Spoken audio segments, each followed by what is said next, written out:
బావుంది. అంటే 'big boss' తర్వాత ఏందంటే మనకు అభిమానులు పెరగటం, వాళ్ళని రిసీవ్ చేసుకోవడం, వాళ్ళ ప్రేమానురాగాలు పంచడం. అంటే లోపల నేనున్నటువంటి విధానాన్ని వాళ్ళు బాగా అంటే గుండెలో అంటే ఒక పాజిటివ్‌గా నన్ను తీసుకున్నారు. ఒక వ్యక్తిత్వం అనేటువంటి ఒక ఒక మనిషి ఎలా ఉండాలి, ఒక వ్యక్తిత్వం ఎలా ఉండాలి అనడానికి ఒక సార్థకంగా నేను నిలిచినందుకు నాకు చాలా ఆనందంగా ఉంది. అది నేను లోపలన్నప్పుడు నాకేం అర్థం కాలే. బయటికొచ్చిన తర్వాత మీ వ్యక్తిత్వం చాలా బాగుంది అని చెప్పడం నాకు బాగా నచ్చింది. సో, అందుచేత చాలామంది అభిమానులు కూడా నాకు మొత్తానికైతే రైతు బిడ్డ అయితే విన్నర్ అయ్యారు బిగ్ బాస్. సో, ఎలా అనిపిస్తుంది సార్? హ్యాపీ. ఒక అట్టడుగు స్థాయి నుంచి వచ్చిన ఒక వ్యక్తి, ఒక మట్టి బిడ్డ, రైతు బిడ్డ. ఇంత పెద్ద వేదిక అంటే ఒక ప్రపంచ వేదిక. చెప్పండి సార్. ఆ విన్నింగ్ సెలబ్రేషన్ ఎలా ఉంటుంది? విన్నింగ్ సెలబ్రేషన్ అనేది అది వర్ణనాతీతం. మీకు తెలిసిందే. అది కూడా ఒక సెలబ్రిటీ ఏదో ఒక సెలబ్రిటీకి దక్కింది కాకుండా ఒక సామాన్యుడు దాన్ని దక్కించుకోవడం అనేది చాలా గర్వకారణం. అది season 7 first, second, third, fourth, fifth, sixth, 7లో ఇంతవరకు రికార్డ్ బ్రేక్‌లో అది రికార్డ్ లేదు. ఫస్ట్ టైం మన పల్లవి ప్రశాంత్ తమ్ముడు అది రికార్డ్ క్రియేట్ చేసిండు. అది ఆనందం. మొత్తానికైతే బిగ్ బాస్ సీజన్ 7 అయితే హిట్ చేశారు అందరూ కలిసి. 100% ఈసారి ఉన్న సక్సెస్ ఏ సీజన్‌కు లేదు. మొత్తం సీజన్ అయిపోయే వరకు గ్రాండ్ ఫినాలే వరకు మొత్తం ఎంటర్‌టైన్‌మెంట్ ఇస్తూనే ఉన్నారు. కంటెంట్ ఇస్తున్నారు. మొత్తానికైతే హిట్ చేశారు. అవును. సో, రీసెంట్‌లీ జరిగిన బిగ్ బాస్ సీజన్ 1లో పల్లవి ప్రశాంత్ యొక్క టాపిక్ అయితే బాగా వైరల్ అవుతుంది. తనను అరెస్ట్ చేశారని మాట్లాడుతున్నారు సార్. సో, దాని గురించి ఏం చెప్పబోతున్నారు? ఇప్పుడు మనం అన్నం తింటా అంటే మంచి ఒక రుచికరమైన బిర్యానీ తింటా అంటే మధ్యలో ఒక రాయి వచ్చి పడతది. ఆ రాయి పంటి కిందకొస్తది. కొంచెం బాధ అనిపిస్తది. కాకపోతే ఆ పంటి కింద రాయి అనేది ఇప్పుడు తీసి పడేసేటువంటి ప్రయత్నంలో ఉన్నాం. అదే ఇప్పుడు రేపు బెయిల్ వచ్చే అవకాశం ఉంది. అనుకోని సంఘటనల వల్ల అతనికి బ్యాడ్ లక్. ఇదంతా ఏందంటే ఒక అనుకోని సంఘటనలో కర్మఫలం అంతే ఇగ. ఇది దానికి ఎవరేం చేయలేరు. ఒక ఆనందంలో ఒక దురదృష్టం ఇది. అంటే ఒక జిట్టి తగులుతది అంటారు చూసిండ్రా? ఒక జిట్టి లాంటిది అనిపించింది నాకైతే ఇది. సార్ ఒకటి చెప్పండి. బిగ్ బాస్ బయట చాలా మంది ఉన్నారని ఫస్ట్ మీకేమైనా ఇంటిమేషన్ ఇచ్చిందా సార్ ఫస్ట్ ఆఫ్ ఆల్? ఇట్లా క్రౌడ్ ఉంది. మీరు బయట ఉంది వెళ్ళొద్దు. అని చెప్పిండ్రు వాళ్ళు. ఉంది కాబట్టి ఒక 12 అట్లా 12, 1 వెళ్ళిపోతే బావుంటది. ఉంటే కూడా మీ ఇష్టం ఉండండి అంటున్నారు వాళ్ళు. వాళ్ళు కూడా అన్నారు. బయట కానీ బిగ్ బాస్ సెక్యూరిటీ వాళ్ళైనా, పోలీస్ వాళ్ళైనా మీ తరపు నుండి ఒక్కొక్కరి తర్వాత వెళ్ళండి. లేకపోతే అందరూ ఒక్కసారి వెళ్ళండి. ఒక గేట్ నుండి లేదు లేదు వెళ్ళండి. 4, 4, 5, 5 కార్లు వరుస పెట్టి పంపించిండ్రు బయటికి వాళ్ళు పంపించిన కూడా. తర్వాత మరి ఇలా బయట యొక్క అటాక్స్ దాని గురించి ఏం చెప్తారు సార్? చాలా ఎందుకంటే మంది పోలీసు వ్యవస్థ ఉంది బయట. బారికేడ్లు కూడా ఏసిండ్రు. జనాలు మూకుమ్మడిగా అందరూ కూడా వస్తున్నారు. అంటే ఇప్పుడు అభిమానులంతా వస్తారు కదా! జనరల్‌గా దేనికైనా వస్తారు. కానీ ఏదైనా కారు అద్దాలు పగలగొడతారు, బస్సుల అద్దాలు మనకు తెలవదు. ఎవరు కలగనం కదా! ఇప్పుడు పోయిన 6 సీజన్‌లలో లేదు. అట్లా చేయలేదు. అంటే వేరే వేరే రకంగా జరిగి ఉండొచ్చు. అది ఎక్కడో కనుమరుగైపోయినాయి. బట్ ఇప్పుడు కొంచెం ఇది ఎందుకు ఎక్కువ జరిగింది అన్న కారణం ఏందంటే, అంటే ఒక అట్టడుగు స్థాయి నుంచి వచ్చినటువంటి ఒక రైతు బిడ్డకు టైటిల్ దక్కినందుకు ఎక్కువ అభిమానులు వచ్చిండ్రు. ఇదొక ఆశ్చర్యం. ఒక సెలబ్రిటీ అంతే కదా! మహాశ్చర్యం ఇది. అంత పెద్ద ప్రపంచ వేదిక మీదను టైటిల్ దక్కించుకున్నాడంటే ఆనందకర విషయం కాబట్టి ఎక్కువ జనం గుమిగూడిండ్రు. అంటే ఎక్కువ అభిమానులు వచ్చిండ్రు తన కోసం. తన నార్మల్‌గా అందరి కార్డ్స్ వచ్చినాయి. అందరి కంటెస్టెంట్స్ బయటికొచ్చారు. కానీ స్పెసిఫిక్‌గా జీతు రాయలు, అశ్విని, అమర్‌దీప్ మీదనే ఎందుకు అటాక్ జరిగింది? ఆట సందీప్ కూడా మంచిగా ఆడారు. కొద్దిగా అలా ఉంది గూడా. కొందరి మీదనే అటాక్ చేశారు వాళ్ళు. అలా ఎందుకు అలా? అంటే ఇంకొక ముగ్గురు, నలుగురు మీద అటాక్ చేస్తే బావుంటదా? అది మిమ్మల్ని అడగను. అంటే బ్యాడ్ లక్‌లో వాళ్ళకి జరిగింది. గుడ్ లక్‌కు కొంతమంది ఇది చేసిండ్రు. బట్ అక్కడ జనంలో ఎవరు మంచోళ్ళో, ఎవరు చెడ్డోళ్ళో కొంతమంది అభిమానులు మంచోళ్ళుంటారు. కొంతమంది తాగో, తలుపో ఏదో జరిగి ఉంటదక్కడ. సంథింగ్. అంటే అల్లరి మూకలు ఎక్కడైనా ఉంటారు. ఇప్పుడు ఒక 5,000, 10,000 మంది ఉన్నప్పుడు అందరూ కరెక్ట్ ఉంటారు కదా! అందులో ఒక 10 మంది తేడా ఉంటారు. ఆ 10 మంది తేడాతోటి ఏమైద్ది? అంతా డిస్టర్బ్ అయ్యిద్ది. కారు అద్దాలు పలగొట్టడం ఓకే. అక్కడ ఆర్గ్యుమెంట్స్ అంతా చేసారు ఒకటే. కానీ పబ్లిక్ ప్రాపర్టీ యొక్క బసెస్ కొద్దిగా పలగొట్టారు. అది ఎలా ఎట్లా? అదే చెప్తాను. ఇప్పుడు పబ్లికా అది ప్రైవేటా అని కాదక్కడ. అల్లరి మూకలు విజృంభించినప్పుడు ప్రైవేట్, పబ్లిక్ అనేది వాళ్ళు ఏం చూడరు. సో, దానికి సంబంధించి ల్యాండ్ అని అంటారు. వాళ్ళకు పోలీస్ వ్యవస్థ ఏదైతే ఉందో వాళ్ళందరూ చూసుకోవాల్సిన అవసరం ఉంటది. వాళ్ళు వాళ్ళు కూడా పాపం కష్టపడ్డరు. నేను వాళ్ళని అపార్థం చేసుకోవట్లేదు. వాళ్ళ ధర్మ ప్రకారం వాళ్ళున్నారు. అంతా బాగానే చేసిండ్రు. కాకపోతే మధ్యలో ఏందంటే బ్యాడ్ లక్. ఈళ్ళ అన్నగారు మరి వినోద్ అన్న గారు అనేది లేకపోతే ఈళ్ళ పరిస్థితి ఏంటి? ఆయనే లక్కీగా ఆయన టక్కున నా స్టూడియోకి రావడం, అంటే నేను చెప్పగానే స్పందించడం. ఆయనతో పాటు ఎంతోమంది ఇవాళ లక్ష్మణ్ అన్న అని, సీన్ అన్న అని, ఇంకో ఆయన డిఫెన్స్ చేశారు కదా ఆయన. వేనన్న అని. అంటే ఈ అన్న ఒక్కడు స్టార్ట్ అయిపోయి ఆయన వెనక 50 మంది అడ్వకేట్లు ఇవాళ జడ్జి ముందు నిలబడి డిఫెన్స్ చేసిండ్రు. జడ్జి గారు కూడా చాలా సానుకూలంగా స్పందించి చాలా మంచిగా అనిపించింది. అంటే ఒక కళాకారుడు, ఆ జడ్జి గారు ఎట్లా అనిపించింది అంటే, ఒక కళాకారుడు కదా, తనకు ఒకేసారి అంటే ఇంత బిగ్ బాస్ టైటిల్ దక్కి ఆమె కూడా ఉంటుంది కదా. ఇప్పుడు ఎంత జడ్జిలో ఉన్నా కానీ ఒక మానవతా దృక్పథంతో ఆమె కూడా ఆలోచించారు. కాబట్టి అది ఆయనకు రేపు మంచి జరుగుద్దని సార్ కోరుతున్నాను. మీరు చెప్పండి సార్ ఒకసారి. యా. సార్ ఇప్పుడు బిగ్ బాస్ ఇంటికైతే వెళ్ళారు సార్, టైటిల్ తీసుకుని వెళ్ళారు, సెలబ్రేషన్స్ చాలా గ్రాండ్ గా తీసుకున్నారు.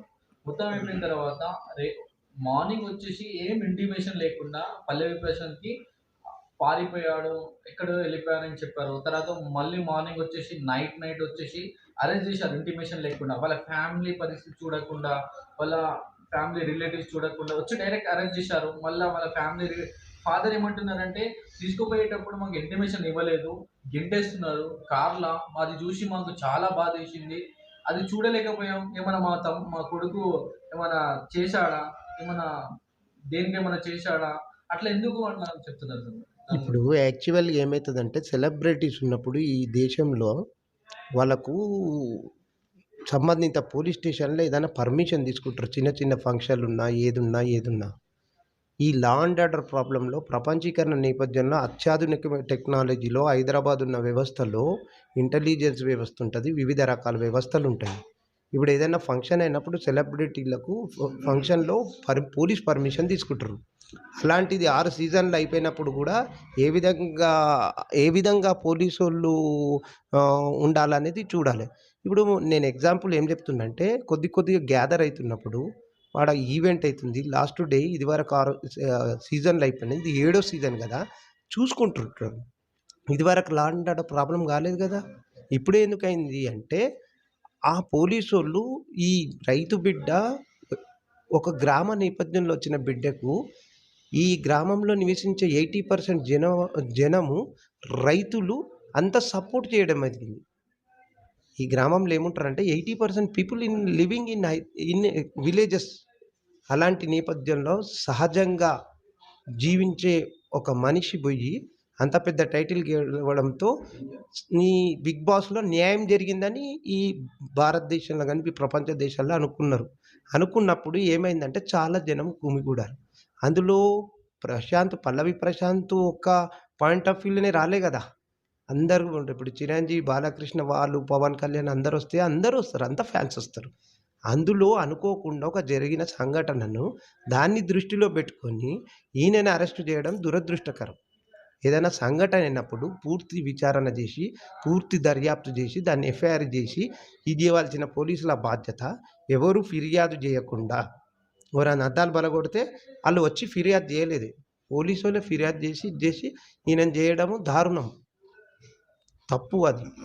ఇంకోటి సార్, ఇప్పుడు పల్లవి ప్రశాంత్ ఆల్రెడీ ఇంటిమేషన్ ఇచ్చారు, బయటికి రాకండి, లా అండ్ మిస్యూజ్ అవుతుంది, వెళ్ళకండి అంటే ర్యాలీ కూడా తీశారు కదా. మరి దాని గురించి ఇప్పుడు లా అండ్ ఆర్డర్ ప్రాబ్లమ్ అయితుందంటే నువ్వు పని చేయనట్టే కదా!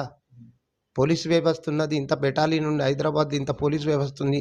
నూతన ప్రభుత్వం ఏర్పడినప్పుడు చిన్న చెదురుమదురు సంఘటన చేసుకున్న బాధ్యత ఒక ప్రభుత్వ పోలీస్ అధికారిది ఉంటది. దీనికో వ్యవస్థ ఉంటది. ఆ వ్యవస్థ మొత్తం వచ్చి పనిచేయాలి. బయటికెళ్ళొద్దు, ఇట్లా పోవద్దు, అట్లా పోవద్దు అన్నప్పుడు వీళ్ళందరినీ క్లియర్ చేసే బాధ్యత వాళ్ళది ఉంటది కదా! సార్ ఇప్పుడు చెప్పండి సార్, ఒకటి నార్మల్‌గా సుమోటోగా కేసు ఫైల్ చేశారని చెప్తున్నారు. ఆ కేసు యొక్క ఫైల్స్ ఉన్నాయి కదా కేసెస్, సెక్షన్స్. సెక్షన్స్ గురించి కొద్దిగా చెప్పండి. ఆ సెక్షన్ సెక్షన్స్ నార్మల్‌గా ఎవరివి పెడతారో, నార్మల్‌గా ఇప్పటిదాకా ఏ సెలబ్రిటీకి అలాంటి కేసెస్ పెట్టలేదు. ఇప్పుడు ఆ సెక్షన్స్ కూడా పెట్టలేదు. అవి ఎందుకు పెట్టారు సార్? ఇప్పుడు ప్రభుత్వ ఆస్తి ధ్వంసమైంది. ఆ ఆ బస్ కార్పొరేషనోళ్ళు ధ్వంసమైందని కేసు పెట్టారు. పెట్టినప్పుడు దానికి సంబంధించిన దాన్ని పూర్తి విచారణ చేసి ఎవిడెన్స్‌తోని చేసి పోలీసు దర్యాప్తు చేసి కేసు పెట్టాలి. ఏమైందంటే ఒక సెలబ్రిటీ మీద ఆయన పోయి ధ్వంసం చేసిండా? గుమిగూడి ఆయుధాలతోని దాడి చేసిండా? ప్రభుత్వ ఆస్తులు ఏమన్నా ఇది చేసిండా? జనరల్‌గా ఆయన వచ్చిండు. మీరెళ్ళిపోండి అంటే ఒక 10,000 మంది నుంచి ఈ రూట్ నుండి ఎళ్ళిపోరంటే ఆ రూట్ నుంచి కూడా పబ్లిక్ వచ్చిర్రు. వచ్చినప్పుడు ఎట్లా ఎళ్ళిపోతారు? నువ్వు క్లియరెన్స్ ఇస్తేనే కదా ఎళ్ళిపోయేది. ఇది ఏం వైఫల్యం అంటే అక్కడ లా అండ్ ఆర్డర్ ప్రాబ్లమ్ అయితదని తెలిసి ఉదయం నుంచి సాయంత్రం దాకా బిగ్ బాస్ వచ్చినప్పుడు తగు జాగ్రత్తలు పోలీస్ వ్యవస్థను ఉంచుకొని ఇది చేసుకొని క్లియర్ చేయాలా లేదా? ఇంకోటి సార్, మీరు నిన్న అక్కడ వచ్చేసి జూబ్లీ పోలీస్ స్టేషన్‌లో క్షమాభిక్ష అనేది ఉంటదని పోలీస్ వాళ్ళు గారు కూడా చెప్పారు నిన్న. దాని గురించి మాట్లాడుతుంటే ఏసీబీ గారు కూడా వినకుండా ఇవన్నీ మీకు తెలుసు కదా అని దానికి చెప్తున్నారు మీకు. క్షమాభిక్ష ఉంటది అంటే మాట్లాడకుండా వెళ్తున్నారు. మరి దాని మీద ఏం ఫీల్ సార్? ఇప్పుడు ఫస్ట్ టైము అంటే నార్మల్‌గా సెలబ్రిటీకి ఎవరికైనా కామన్ మ్యాన్‌కైనా క్షమాభిక్ష అనేది ఉంటది కదా! క్షమాభిక్ష అని ఏముండదు చట్టానికి అంతా అతిథులే. ఆ! ఇప్పుడు మన పల్లవి ప్రశాంతు దాడి చేస్తే కేసయితది. చేయకుండానే కేసు పెడితే ఎట్లయితది? కాకపోతే ఏందంటే, ఆ సంఘటన జరిగిన నిజం చేసిన వాళ్ళను చట్టరీత్యా చర్య తీసుకొని పల్లవి ప్రశాంత్‌ని ఇది జేసేసి సెలబ్రిటీ ఉన్నావు నువ్వు ఇట్లా క్రమశిక్షణ మెలగాలని మందలించి పంపియాలె. కానీ ఇష్టానుసారంగా కేసులు పెట్టి ఇది చేస్తే న్యాయ వ్యవస్థ ఉంటది గదా! ఆయన ఇష్టానుసారంగా వ్యవహరించడం కూడా కరెక్ట్ కాదు గదా! దీనికో సిస్టమ్ ఉంటది గదా! సార్, ఈరోజు నాంపల్లి క్రిమినల్ కోర్టులో అయితే ఆర్గ్యుమెంట్స్ జరిగాయి కదా! దాని గురించి చెప్పండి సార్. ఎలా ఎలా జరిగాయి? సో, మీరు ఎలా రియాక్ట్ అయ్యారు? బే వాళ్ళు ఏమేమి అడిగారు మిమ్మల్ని? ఇప్పుడు ఆయన ఎన్ని గంటలకున్నాడు? ఎన్ని గంటలకు కేసు పెట్టిర్రు? ఏం జరిగింది? ఆయన రిమాండ్ షీట్‌లని ఆయన ధ్వంసం చేసినట్టు ఎక్కడ పేర్కొనలే గదా! ఇష్టానుసారంగా సెక్షన్‌లు పెట్టి మోటార్ వెహికల్ యాక్ట్ అవన్నీ పెడితే నీకు ఏమంటారు? ఇసుంతారా అంటే ఇల్లంతా నాదే అన్నట్టు ఉన్నది వ్యవహారం. నువ్వు పరిశీలించాలండి. కోట్ల మంది ప్రజలు ఒక రైతు బిడ్డను గౌరవించి ఓట్లేసిర్రు. ఆయన సెలబ్రిటీ అయిండు. అయినప్పుడు ఆయనను పంపించే బాధ్యత పోలీసోళ్ళు ఉంటది. 10,000, 20,000 మంది గ్యాదర్ అయ్యేదాకా మీరేం జేసిర్రు అని నన్ను అడుగుతున్నా. రేపు ఇప్పుడు చిన్న సంఘటన అయింది. అయినప్పుడు దాని పూర్వపరాలు పరిశీలించి ఇది జేయాలి. తొందరపడి కేసు పెట్టిర్రంటున్నా నేను. సార్, మీరు పెట్టిన సెక్షన్స్ ఉన్నాయి కదా! బెయిలబులా? Non bailable? బెయిలబుల్ ఉన్నాయి. ఒకటి నాన్ బెయిలబుల్ ఉన్నది. ఇప్పుడు అవి విన్న వెంటనే నార్మల్‌గా ఎవరి ఫ్యామిలీ అయినా చాలా రియాక్ట్ అయితారు. అరే! మా కొడుకు ఏదో అయితుంది, ఎక్కడికో తీసుకెళ్తున్నారు అని చెప్తున్నారు. ఇంటి దగ్గర తీసుకుపోయినప్పుడు జస్ట్ పోలీస్ స్టేషన్ తీసుకుపోతారని తీసుకువెళ్లారట. అక్కడ నుండి జూబ్లీ పోలీస్ స్టేషన్ తీసుకురాకుండా డైరెక్ట్ చర్చలు కూడా తీసుకుపోయారు కదా! ఇప్పుడు ఏమైతదంటే పోలీసోళ్ళు సెలబ్రిటీలు ఆ స్టేషన్‌కొస్తే చాలామంది గుమిగూడతారని ఎక్కడి నుండన్నా రిమాండ్ చేసే అధికారం ఉంటది. ఎక్కడనన్నా పోయే అధికారం ఉంటది. కాకపోతే ఏందంటే తొందరపాటు చర్య వల్ల ఇదంతా అయింది అని నా అభిప్రాయం. ఈరోజు మొత్తం నాంపల్లి క్రిమినల్ కోర్ట్‌లో అయితే అన్ని ఆర్గ్యుమెంట్స్ అయిపోయినాయి కదా! రేపు ఏం జరగబోతుంది సార్? రేపు ఫర్దర్ ఆర్డర్స్ ఉన్నాయి. మేమన్నీ చెప్పినాం. అంటే 14 డేస్ జైలు శిక్ష అనేది 14 చెప్పారు. డేస్ అన్నది ఒక ఖైదీని ఎవరైనా గానీ అక్యూజ్డ్‌ను పెట్టి ఇది జేసినప్పుడు మినిమమ్ 14 రోజులు రిమాండ్ ఏస్తారు. అవును. తర్వాత మేమేం చేస్తామంటే ఈయన తప్పు చేయలేదు. వెంటనే విడుదల చేయండి అని మేమంటాం అంతే. బెయిల్ వచ్చిన తర్వాత ఎన్ని రోజులకి రిలీజ్? బెయిల్ రేపు ఈవినింగ్ వస్తే రేపు ఈవినింగ్ వచ్చేస్తాడు. బెయిల్ ఇస్తే బెయిల్ మంజూరు చేస్తే రేపు ఈవినింగ్ 7 గంటల వరకు వచ్చేస్తాడు. సో, ఇంకోటి సార్, అంటే ఒక వీడియో అయితే వైరల్ అవుతుంది. అక్కడ ఒక జైల్‌లో వచ్చేసి వితౌట్ చెప్పులు లేకుండా చాలా నీరసంగా, అసలు నేనేం తప్పు చేయనప్పుడు నన్ను ఇట్లా తీసుకుపోతున్నప్పుడు ఒక వీడియో వచ్చింది జైల్‌లో. హ్మ్. చూసారా సార్ మీరు? చెప్పులు లేకుండా జైల్‌లా వాళ్ళ తమ్ముడిని కూడా చాలా, అంటే అసలు అన్నం తినకుండా వీడి చాలా నిరుత్సాహంగా ఉన్నాడు. జైల్ చూస్తుంటే చాలా వాళ్ళ ఫ్యామిలీ అయితే బాధపడుతుంది. అలాంటి వీడియోలున్నప్పుడు ఈ పోలీసోళ్ళే జైళ్ళ శాఖ అధికారులు, తెలంగాణ గవర్నమెంట్ పోలీస్ శాఖ వారు ఆ జైలుల్లో ఉన్న అన్ని వీడియో క్లిప్ ఎవరు తీసిర్రనేది చూసి చరిత్రది దీన్ని సుమోటోగా ఏసి కేసు పెట్టాలె. ఆ!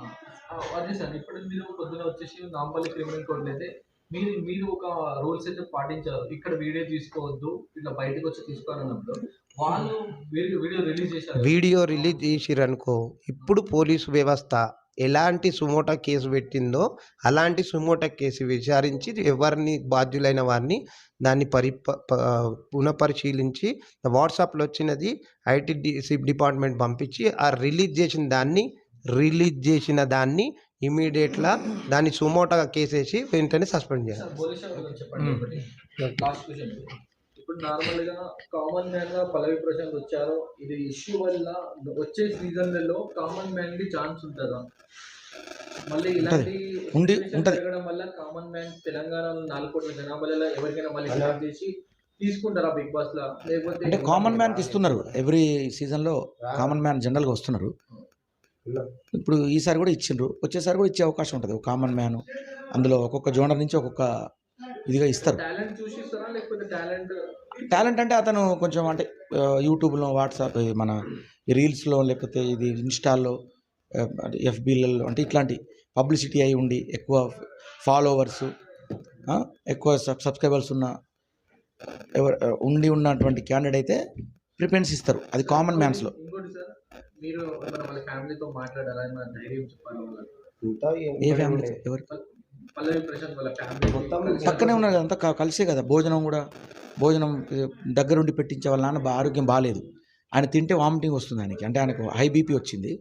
దాంతో టాబ్లెట్ వేసుకున్నా కూడా తగ్గట్లేదు. అది ఆయన బాగా ఆలోచించి బాగాలేడు ఆయన అసలు. చాలా ఒక పేషెంట్ అయిపోయింది. వాళ్ళ మమ్మీ కూడా బీపీ ఉందని తెలుస్తుంది.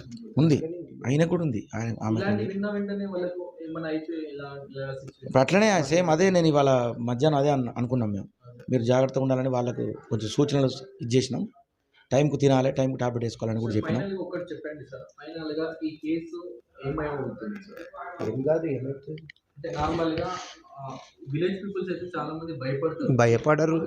పోలీస్ స్టేషన్ అయినా జైలు అయినా చాలా మంది భయపడతారు. సో చిన్నదానికి పెద్ద చేస్తారు. ఫైనల్ గా ఇప్పుడు కేసు అనేది ఎలా ఉండబోతుంది? క్లోజ్ ఎప్పుడు అవుతుంది? ఎప్పుడు బయట దానికో చట్టరీత్యా వాళ్ళు ఛార్జ్ షీట్ వేయాలి. దానికో ప్రాసెస్ ఉంటుంది, కోర్టు ప్రాసెస్ ఉంటుంది. దాన్ని మేము ఛాలెంజ్ చేస్తాం. తప్పుడు ధృవీకరణ ఎట్లా చేసిండు అని ఛాలెంజ్ చేసి తర్వాత ఫర్దర్గా ఉంటుంది. పల్లవి ప్రశాంత్ వాళ్ళ ఫ్యామిలీకి ధైర్యం చెప్పడానికి సిద్ధంగా ఉంటారు సార్. ఏమన్నా పల్లవి ప్రశాంత్ వాళ్ళ ఫ్యామిలీని నేను బోలే అన్న 24 గంటలు మా సొంత అమ్మ నాన్న లెక్క చూసుకున్నాము. వాళ్ళ తమ్ముళ్ళను దగ్గరుండి చూసుకున్నాము. మా ఇంటికి కూడా రమ్మని చెప్పి మా ఇంట్లో కూడా ఉంచుకున్నందుకు కూడా సిద్ధం ఉన్నాము. బోలే అన్న అన్నీ చూసుకున్నాడు. వాళ్ళకు ఇన్ని లక్షల రూపాయలు వచ్చినాయి కదా, మేము ఒక్క రూపాయి లేకుండా మేమే ఖర్చు పెట్టి సాధారణ రైతు కుటుంబాన్ని ఈ భారతదేశంలో ఎవరున్నా కానీ మమ్మల్ని ఆదర్శంగా తీసుకోండి. ఒక సామాన్య జనాన్ని కాపాడుకునే హక్కు మనిషికి మనిషే ఉంటుంది. మేము ఒక్క రూపాయి తీసుకోము. ఏ రైతు వచ్చినా ఏమొచ్చినా కానీ న్యాయబద్ధంగా ఇది చేసేసి ఇలాంటి సంఘటనలు మరొకసారి కాకుండా చూసుకోవాలని కోరుకుంటున్నాం. 50-60 మంది ఉంటారు. 50 మంది ఒకేసారి 50 మంది. మాకు ఎక్కడైనా ఎప్పుడు కానీ నేను నా 10 కామన్ మ్యాన్ ఇంత సపోర్ట్ ఇస్తున్నారు. అంటే తప్పు చేయని వ్యక్తి కాబట్టి హైఫై వ్యక్తికైనా కూడా, ఎంత గొప్ప వ్యక్తి హైఫై వ్యక్తులకు కూడా ఇంతమంది లాయర్లు ఒక కోర్టుకు జడ్జి ముందు నిలబడి డిఫెన్స్ చేయరు నాకు తెలిసి. అయితే ఫస్ట్ టైం నా లైఫ్లో సినిమాల్లో కూడా చూడలేదు. సినిమాల్లో కూడా ఒక్కొక్క లాయర్ని చూసిన ఇట్లా వాళ్ళ తరఫున లాయర్ వీళ్ళ తరఫున లాయర్ ఉంటారు. బట్ పల్లవి ప్రశాంత్ తరఫున 50 మంది లాయర్లు జడ్జి గారి ముందు డిఫెన్స్ చేయడం నేను కళ్ళారా చూశాను. జడ్జి గారు కూడా సానుకూలంగా ఆమె స్పందించి చాలా చిరునవ్వుతో తప్పకుండా అండి నేను దీన్ని విచారిస్తాను, రేపు మీరు రండి అని చెప్పి పాజిటివ్గా స్పందించారు. Thank you so much. Thank you.